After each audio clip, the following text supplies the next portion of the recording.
სირია ამოირჩია საბჭოთა კავშირმა თავის მოკავშირედ ერთი იდეოლოგიური საკითხის გამო, იმიტომ რომ ისინიც ბაასის პარტია ედგა სათავეში და არაბულ სოციალიზმს აშენებდნენ, ჯერ სოციალიზმი რა არის და მე მისი არაბული ფორმა, ხო? მაგრამ აი ესე იყო, აშენებდნენ სოციალიზმს და საბჭოთა კავშირი იდეოლოგიურად ახლოს იყო მასთან და თან სირია დაპირისპირებული იყო ისრაელთან და ისრაელი როგორც შეერთებული შტატების მთავარი მოკავშირე, ბუნებრივად მოხდა რომ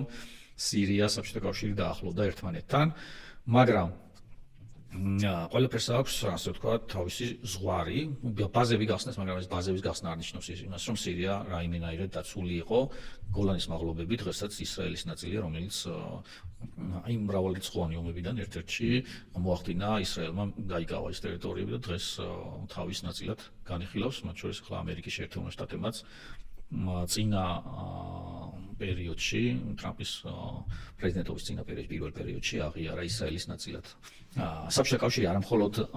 სირიას ეხმარებოდა მაგალითად სამხედრო თვალსაზრისით სხვა არაბულ ქვეყნებსაც, მაგალითად იგივე ეგვიპტეს და იომ-ქიფურის ომში წარმატება დიდწილად გამოიწვია იმან, რომ საბჭოთა კავშირი მას სამხედრო ფინანსურ დახმარებას უწევდა და